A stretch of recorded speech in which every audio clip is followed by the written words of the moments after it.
Hello dear friends, कैसे हैं आप सब। उम्मीद आप सब ठीक होंगे। तो आज हम स्टार्ट करते हैं नेक्स्ट एक topic and topic for discussion is basis. इस टॉपिक में बेसिकली मैं जो चीज़ें एक्सप्लेन करूंगा वो आपको पहली चीज़ ये है कि concept of base, second cheese alkalis, और तीसरी जो चीज़ है वो एक लॉन्ग क्वेश्चन है, that is the properties of base. तो चलिए स्टार्ट करते हैं। यहाँ से मैं आपको बेसिकली बताता जाऊँगा साथ के एमसीक्यूज कौन से हैं, शॉर्ट क्वेश्चंस कहाँ से बनेंगे और लॉन्ग क्वेश्चन कौन सा बनेगा। डियर स्टूडेंट्स, अगर हम बेस की बात करते हैं तो पीछे वाले जो लेक्चर्स थे वो हमारे एसिड के मुतालिक थे। एसिड के बिल्कुल ऑपोजिट जो चीज़ होगी वो क्या होगी, बेस होगी।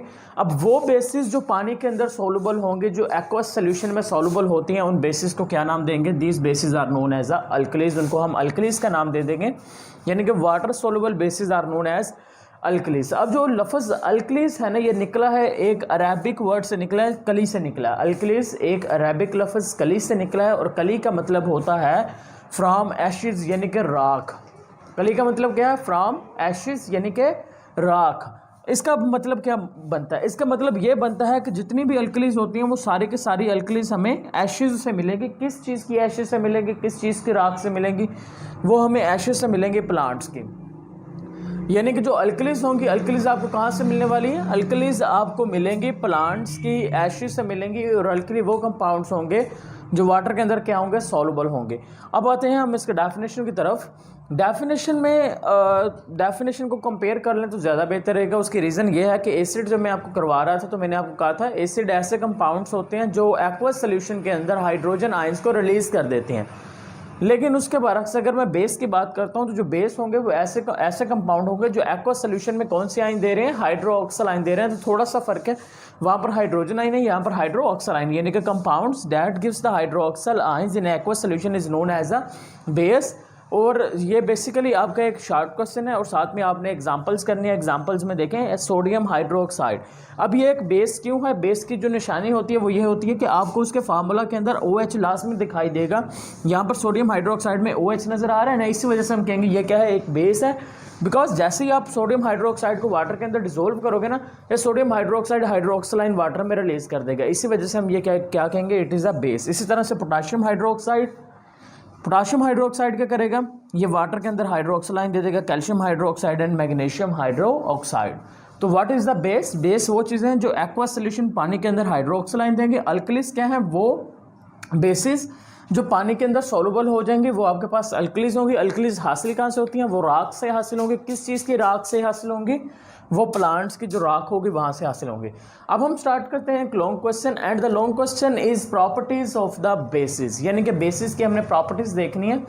डियर स्टूडेंट्स, यहाँ पर दो मेन प्रॉपर्टीज़ हैं जो एज अ शॉर्ट क्वेश्चन या अलग से आपसे पूछी जा सकती हैं। अदरवाइज तीन यहाँ से बेसिकली आपके एमसीक्यूज बनेंगे, एक शॉर्ट क्वेश्चन बनेगा, और अगर कंप्लीट क्वेश्चन पूछा गया तो आपके पास ये लॉन्ग क्वेश्चन बनता है। तो चलिए स्टार्ट करते हैं। Property number first, property number first ये है कि जो बेसिस होती हैं डियर स्टूडेंट्स, वो कौन सी टच दे रही हैं, बेसिस गिव्स द सोपी टच। अब सोपी टच का मतलब क्या होता है, यानी कि अगर मेरे पास कोई बेस है, या सोडियम हाइड्रोक्साइड है, या फिर पोटाशियम हाइड्रोक्साइड है, कैल्शियम, या कोई भी बेस है, अगर मैं उस बेस को पानी के अंदर डाल देता हूँ, अगर मैं उसको क्या करता हूँ, पानी के अंदर डालकर उसको हल करता हूँ, हल करने के बाद अगर मैं उसको छूने की कोशिश करता हूँ, तो जिस तरह डियर स्टूडेंट्स आप सोप को छूते हैं ना, तो वो फिसलन सी महसूस होती है, तो सेम टू सेम इसी तरह की आपको जो टच होगा वो फील होगा जब आप बेस को पानी के अंदर क्या करते हैं, डिसोल्व करते हैं। उसके बाद आप टच करेंगे उसको, तो वो आपको कौन सा टच देगा, वो आपको देगा सोपी, यानी कि साबुन की तरह की टच देगा। सेकेंड चीज़ है लिटमस पेपर, थर्ड है फिनोफ्थलीन एंड फोर्थ है मिथाइल ऑरेंज। ये तीनों एक दूसरे से कनेक्टेड हैं। अब डियर स्टूडेंट्स, ये हैं क्या असल में, तो मैं एक सिंपल सा कॉन्सेप्ट देता हूँ आपको। डियर स्टूडेंट्स, मैं आपको एक कंपाउंड, बीकर के अंदर एक कंपाउंड दे देता हूँ। मैं आपको कहता हूँ मुझे ये बताएं ये जो कंपाउंड है ये एसिड है या बेस है। अब आपको नहीं पता, ना मुझे पता है कि ये एसिड है या बेस है। अब आपने पता कैसे करना है कि वो एसिड है या बेस है। अब उस चीज़ का पता लगाने के लिए हम जो इस्तेमाल करेंगे, केमिकल इस्तेमाल करते हैं, उन केमिकल्स का नाम क्या होगा, इंडिकेटर। इंडिकेटर वो केमिकल जो इंडिकेट करते हैं कि कंपाउंड एसिड है या फिर बेस होगा। तो तीन तरह के इंडिकेटर बेसिकली इस्तेमाल हो रहे हैं, लिटमस पेपर, फिनोफ्थलीन, और तीसरा कौन सा आ जाएगा आपके पास डियर स्टूडेंट्स, मिथाइल ऑरेंज आ जाएगा। अब सपोज डैट मेरा जो राइट हैंड है, राइट हैंड के अंदर एक कंपाउंड है। अब वो जो कंपाउंड है डियर स्टूडेंट्स, वो नहीं पता एसिड है या फिर बेस है, सही है। अब जो मेरा लेफ्ट हैंड है, लेफ्ट हैंड के अंदर क्या करूंगा, मेरे लेफ्ट हैंड के अंदर एक सोल्यूशन है, वो सोल्यूशन क्या है, लिटमस सोल्यूशन है। अब लिटमस सोल्यूशन को जैसे ही मैं इधर डालूंगा तो अगर तो लिटमस सोल्यूशन का जो कलर है, अगर तो लिटमस सोल्यूशन का जो कलर है वो डियर स्टूडेंट्स रेड से ब्लू में चेंज हो जाएगा। अगर तो लिटमस पेपर का या लिटमस सोल्यूशन का कलर चेंज होता है रेड से ब्लू के अंदर, तो आप उसी वक्त समझ जाइएगा कि ये क्या है, ये क्या है, बेस है, यानी कि बी से ब्लू, बी से बेस।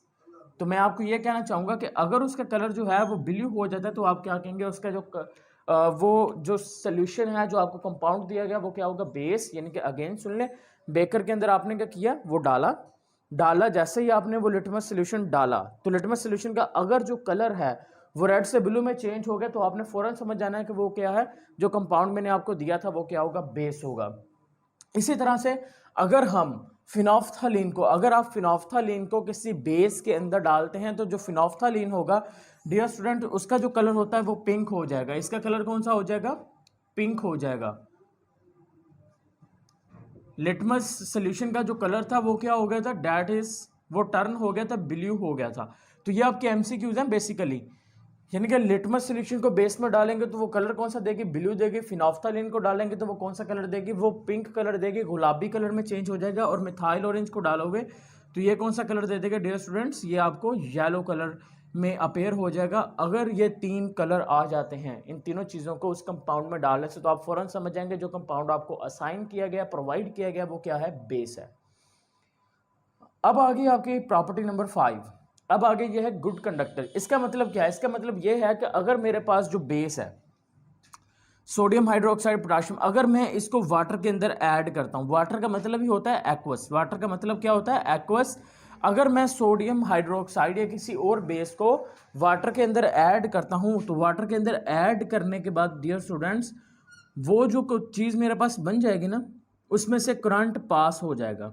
यानी कि वाटर के अंदर अगर आप बेस को ऐड कर देती हो तो उसके बाद उस वाटर से करंट गुजारने की कोशिश करो तो करंट बहुत ही ज़बरदस्त किस्म से अच्छी तरह से पास होगा। इसी वजह से हम क्या कहेंगे कि ये जो एक्वस सोल्यूशन होगा, एक्वस सोल्यूशन के अंदर क्या होंगे, these are the good conductor. तो बेसिकली ये प्रॉपर्टी दोनों में सेम है, एसिड में भी गुड कंडक्टर है, बेस भी गुड कंडक्टर है। जो एसिड थी उसका जो मैं टेस्ट की बात की थी, हमने यहाँ पर जो टेस्ट था वो सोर था, लेकिन यहाँ पर हमने टच की बात की, यहाँ पर जो टच होगा वो सूप होगा, सही है, सोपी होगा।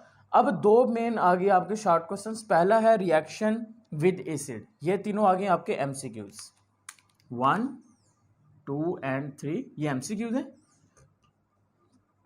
और ये वाला जो है ये शॉर्ट क्वेश्चन है। डियर स्टूडेंट्स, जब भी रिएक्शन होता है एसिड का बेस के साथ, उस रिएक्शन को एक खास नाम दिया जाता है, उस रिएक्शन का नेम होता है न्यूट्रलाइजेशन रिएक्शन। तो बेसिकली ये आपको लास्ट लेक्चर में भी करवाया गया था, तो ये भी दोनों के अंदर सेम ही रहने वाला है। एक एसिड का बेस के साथ रिएक्शन करवाते हैं, फॉर एग्जांपल मैं एक एसिड HCl जो कि मिनरल एसिड है उसका रिएक्शन करवा देता हूँ एक बेस के साथ NaOH के साथ, इसके नतीजे में क्या होगा डियर स्टूडेंट्स, इसके नतीजे में बन जाएगा साल्ट। जब भी एसिड बेस के साथ रिएक्ट करता है तो रिएक्ट करने के नतीजे में क्या चीज़ बनती है, साल्ट बनेगा, और साथ में क्या बनेगा डियर स्टूडेंट्स, वाटर रिलीज होगा। तो आपने ये चीज़ याद रखनी है कि जो न्यूट्रलाइजेशन रिएक्शन होगा उसमें हमेशा जो चीज़ बनने वाली है वो क्या होगी, वाटर बनेगा। अब लास्ट एक रिएक्शन वो आ गया आपके पास, alkalis heated with ammonium salt, यानी कि अल्कली को आपने किसके साथ हीट करना है, अमोनियम साल्ट के साथ। ज़रा चीज़ों पर फोकस करें, देखें अल्कलीज की बात हो रही है, इसका मतलब है जो बेस है वो क्या होगी, वाटर के अंदर सॉल्युबल होगी। यानी कि यहाँ पर जो बेस है आपके पास कैल्शियम हाइड्रोक्साइड, वो क्या है, एक्वस मीडियम के अंदर है, वो वाटर के अंदर सॉल्युबल है। इसी वजह से मैंने नीचे क्या लिखा, मैंने AQ लिख दिया है। तो अल्कलीज को आपने हीट किसके साथ करना है डियर स्टूडेंट्स, आप हीट करने वाले हैं अमोनियम साल्ट के साथ। अमोनियम होता है NH4। अब साल्ट की बात आ गई तो NH4Cl आ जाएगा अमोनियम साल्ट के साथ। अब मैंने इसको क्या करना है, हीटअप करना है। सपोज डैट इधर वाले साइड पर आ जाएं डियर स्टूडेंट्स, ये देखें यहाँ पर नीचे मेरे पास आ गया, ये आ गया अमोनियम साल्ट, और साथ में क्या है, अल्कलीज हैं, और इनको मैं क्या करने वाला हूँ, मैं हीटअप करने वाला हूँ नीचे से। ये देखें नीचे से मैं हीटअप करूँगा।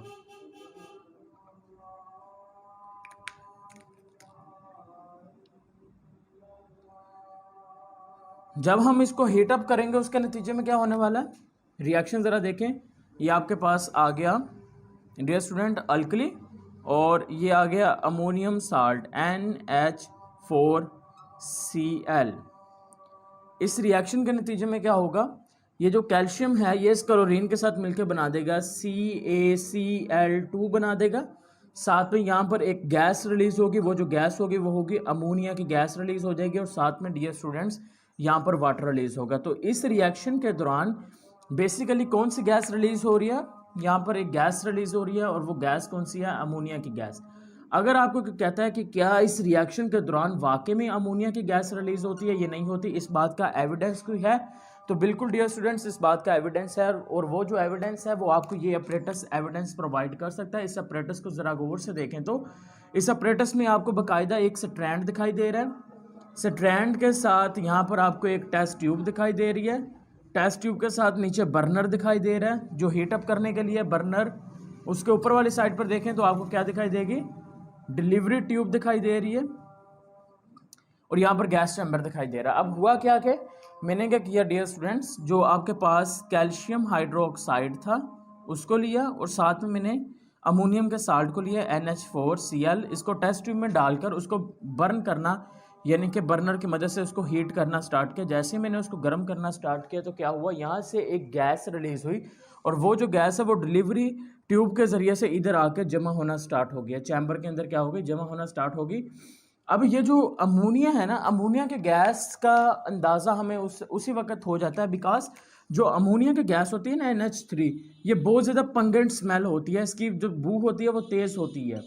तो पंगेंट जो स्मेल होती है उस वजह से हम ये फील कर लेते हैं कि यहाँ पर वाकई में जो गैस रिलीज़ हो रही है वो कौन सी हो रही है, अमोनिया ही हो रही है।